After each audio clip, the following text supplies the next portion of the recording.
All right, let's get into it. When you think about Japan and India, your mind probably jumps straight to the big stuff, right? High-speed rail, massive car factories, the big economic headlines. But today, we're going to talk about something else, something way deeper. It's a connection that's less about hardware and a whole lot more about the human soul. And that is the core idea for this whole explainer. On one side, you've got the hardware. That's the top-down diplomacy, the corporate deals, the huge infrastructure projects. Super important, yeah, but kind of cold, right? On the other side, you have the software. These are the real person-to-person connections built on language and just genuine cultural curiosity. And that, we think, is where the real magic happens. So if we're talking about software, you gotta ask, who wrote the original code? Well, it really all starts with one incredible person, Professor Tomio Mizukami. You could say he's the original architect of this modern linguistic bridge between these two amazing countries. And this quote, wow, it just says everything, doesn't it? For him, learning a language was never just about memorizing words. It was about downloading an entire culture, a whole new way of thinking, literally the soul of a civilization. Now, what's so cool is how his story even started. Check out the timeline. He was born in Kobe, a port city that had this huge Indian community. So for him, India wasn't some far-off, exotic place. It was the sights and sounds of his own neighborhood. That curiosity took him on this amazing journey all across India, from studying what he called Shuddh or pure Hindi in Allahabad to soaking up the international vibe at Tagore's Vishwa Bharati. And all of that work, that lifetime of dedication, was eventually recognized with one of India's highest civilian honors.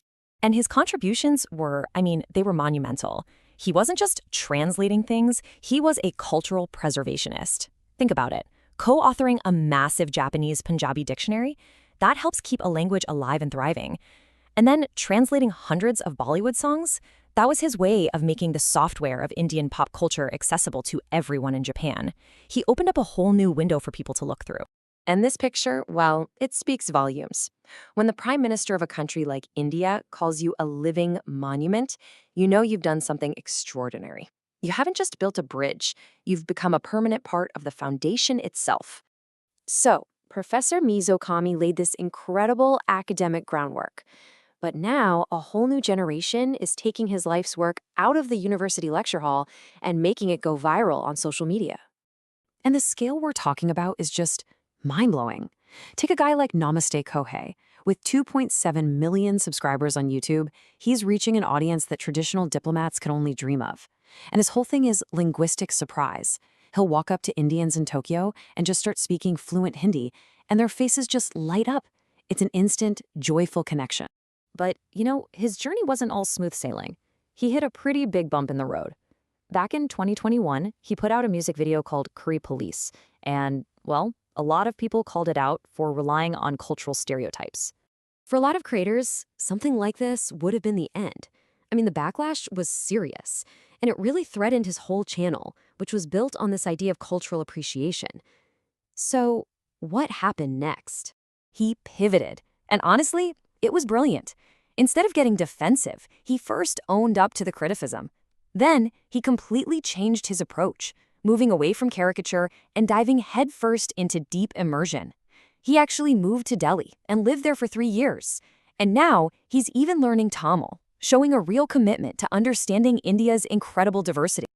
And Kohei's story isn't a one-off. It's part of this much bigger trend. You've got amazing people like Mayo Japan, who uses her academic background in Hindi to become a brand ambassador.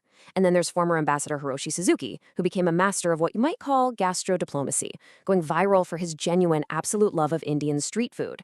They're the new face of cultural diplomacy. But okay, let's get real for a second.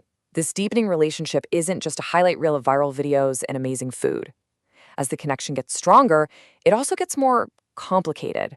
We're definitely moving past the simple honeymoon phase. And this is where vloggers like Maharaja Kararin are doing something so important. They're providing a much-needed reality check. Through these really honest, unfiltered interviews with Japanese expats who are actually living in India, a much more nuanced picture starts to emerge. And here's the paradox at the heart of it all. It's what a real, mature relationship looks like.